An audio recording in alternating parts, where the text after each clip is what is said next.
सगळ्यांना बदल हवा आहे. लोकांचं फक्त एकच म्हणणं आहे, आम्हाला बदल हवा आहे सांगलीमध्ये. आणि तो बदल जर आपल्याला घडवायचा असेल तर सांगलीमध्ये एकास एक लढत व्हावी. ही सगळ्यांची, सगळ्या ज्येष्ठ नेत्यांची, सर्व पक्षीय, भारतीय जनता पक्षातल्या लोकांची सुद्धा हीच मागणी आहे, एकास एक लढत करा म्हणून.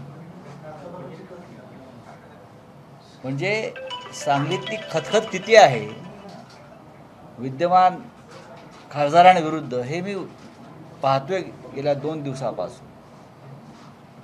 आणि म्हणून मला चिंता वाटते की शिवसेनेच्या उमेदवाराला जो लोकांचा पाठिंबा मिळतो आहे त्याच्यामध्ये कोणी मोडता घालण्याचा प्रयत्न करतोय का? ते कोणी असतील, प्रत्यक्ष किंवा अप्रत्यक्ष, आय अंडरलाईन, प्रत्यक्ष किंवा अप्रत्यक्ष कोणी भारतीय जनता पक्षाला मदत करू इच्छिते आहे का याच्यामध्ये? तर ते होऊ नये. आणि ते होऊ नये म्हणून आम्ही सावध आहोत. जनतेतून नाराजी असं म्हणतात, मात्र संजय काकांच्यावर जे नाराज आहेत विविध पक्षातील नेते, त्या नेत्यांची मूठ बांधण्याचं कुठेतरी या दौऱ्यात दिसतंय. कारण अजितराव घोरपडे असतील, विलासराव जगताप असतील किंवा तासगावमध्ये आर पाटलांचं बारजर असतील, अगदी आरपीआयच्या नेत्यांची सुद्धा तुम्ही भेटताय. संजय काकांच्या विरोधात किंवा त्यांच्याविषयी नाराज असलेल्या नेत्यांची मूठ बांधण्याचं काम सुरू आहे. असं म्हणता येणार नाही. मी माझ्या पक्षाचा म्हणजे महाविकास आघाडीच्या उमेदवाराचा मी प्रचाराला इथे आलेलो आहे. म्हणजे यंत्रणा आमची किती सक्षम आहे, काम करते, इतर आमचे मित्र पक्ष काय करतायत. अर्थात आपण म्हणताय त्यानुसार भाजपच्या खासदारांविरुद्ध इथे प्रचंड नाराजी आहे. गेल्या 10 वर्षामध्ये या खासदारांनी नक्की काय केलं असे प्रश्न लोक विचारत आहेत. आणि सगळे या भागातले प्रमुख राजकीय पुढारी आहेत सर्व पक्षांचे, आणि त्यांनाही प्रश्न पडलेला आहे. पण त्यांच्यासमोर एकच प्रश्न, लढत एकास एक व्हावी आणि मग चमत्कार सांगलीमध्ये काय होतोय ते पहा. शरद पवारांनी म्हणलेलं आहे की सांगलीचा उमेदवार मित्र पक्षांना विचारत नाही. असं काँग्रेसचंही म्हणणं आहे की भिवंडीचा उमेदवार विचारून केला नाही.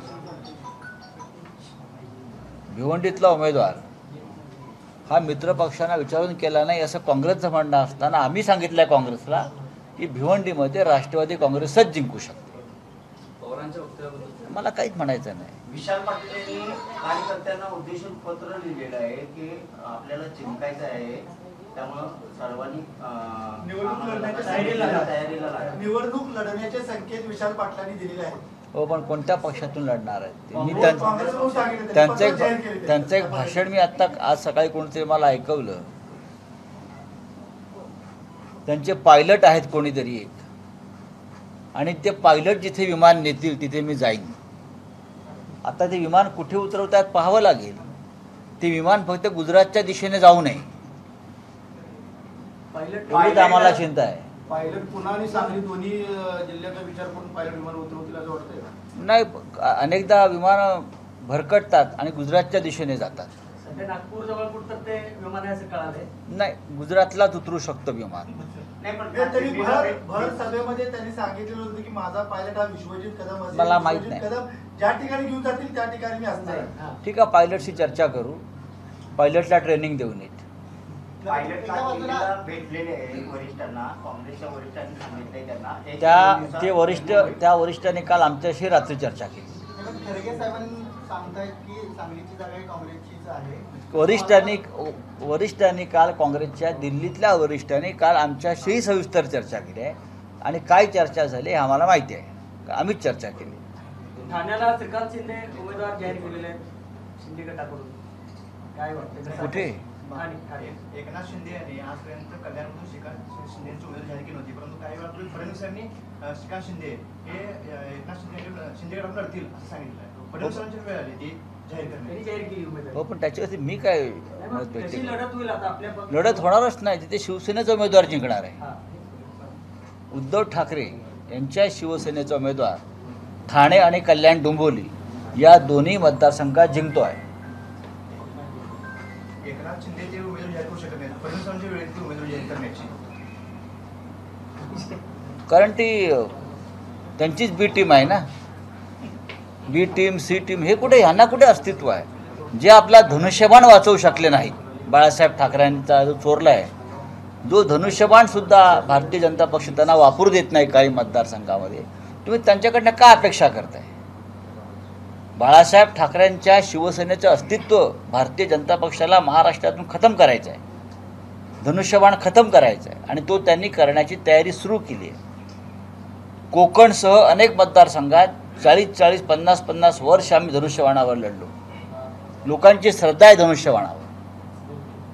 पण भारतीय जनता पक्षानं लोकांच्या मनातला हा धनुष्यबाण नष्ट करण्याचा प्रयत्न केला आणि तुमचे हे मिंदे शेपूट घालून बसले. शिंदे गटाला यश मिळेल या लोकसभा निवडणुकीत? अजिबात नाही. किती जागावर समाधान मानतील ते किंवा आता जेवढ्या जाहीर झाल्या त्यापैकी तरी? मला माहीत नाही त्याने किती जागा जाहीर केल्या. देवेंद्र फडणवीसांनी असं टीका केलेली आहे की महाराष्ट्राच्या इतिहासातलं सर्वात मोठं वसुली सरकार म्हणजे महाविकास आघाडी सरकार आहे. उद्धव ठाकरे सारखे मित्र फक्त खुर्चीसाठी काँग्रेस सोबत गेले असं त्यांनी केलेलं आहे. आताची लढाई ही मोदी विरुद्ध सगळे आमच्यातले वसुलीवाले लोक भाजपनं त्यांच्या पक्षात घेतले. त्यांचं म्हणणं बरोबर आहे. आमच्या पक्षात किंवा राष्ट्रवादी काँग्रेस पक्षात जे वसुली रॅकेट चालवत होते ते सगळे वसुली रॅकेटियर्स भाजपनं त्यांच्या पक्षात घेऊन मोठं वसुली रॅकेट सुरू केलेलं आहे. त्याच्याबद्दल मी त्यांचे आभार मानतो. आमचा पक्ष स्वच्छ झाला. देशभरातले सगळे वसुली रॅकेटर्स, त्यात ईडी आणि CBI हे सगळे भाजपचे लोक आहेत. 8,000 कोटी रुपये भाजपच्या निधीमध्ये जे जमा झाले हे या वसुली रॅकेटमधून जमा झाले. देवेंद्र फडणवीस यांच्यावर उपचाराची गरज आहे. जर उपचार नागपूरला होत नसतील तर ठाण्यात करू किंवा मुंबईत करू. आणि हे वसुली रॅकेट किती मोठं आहे भाजपमधलं हे वाटल्यास त्यांनी जे त्यांचे वसुली रॅकेटचे त्यांचे जे मार्गदर्शक आहेत किरीट सोमय्या त्यांना विचारावं. म्हणजे भाजपमध्ये गेल्यानंतर तुम्हाला कळालं की हे वसुली रॅकेट आहे? नाही, आता कल्पटी करू शकला असं त्यांची? नाही, हे आत्ता कळलं की वसुली करत होते आणि म्हणून त्यांना भाजपने घेतलं आपल्याकडे. कारण भाजपला वसुली रॅकेटची फार गरज असते. हे आता कळलं की मोठं वसुली रॅकेट चालवत होते आमच्याकडे बसून आणि म्हणून भारतीय जनता पक्षानं त्या क्वालिफिकेशनवर त्यांना आपल्या पक्षात घेतलेलं आहे. बारामतीमध्ये पवार विरुद्ध पवार सामना नाहीये, तर मोदी विरुद्ध गांधी असा सामना आहे असं देवेंद्र फडणवीसांनी सांगितलं. महाराष्ट्रामध्ये नरेंद्र मोदी विरुद्ध उद्धव ठाकरे, शरद पवार असा सामना आहे. महाराष्ट्रामध्ये हाच सामना होईल आणि महाराष्ट्रामध्ये मोदींचा पराभव होईल. देवेंद्र फडणवीस कुठल्या तरी अंधाऱ्या गुहेत चाचपडत आहेत. त्यांना अजून सत्य परिस्थिती माहीत नाही आहे महाराष्ट्रातली. चला, थँक्यू. जे खासदार अपेक्षेनं शिंदे गटामध्ये गेले त्यांचाच पत्ता करण्याची वेळ आलेली आहे. त्यांचाच पत्ता करण्याची. तर सगळे वसुलीखोर हे भाजपसोबत गेले असल्याची टीका संजय राऊत यांनी केली आहे. भाजपमधलं वसुली रॅकेटचे मार्गदर्शक किरीट सोमय्या असल्याचा आरोप देखील संजय राऊत यांनी केलेला आहे.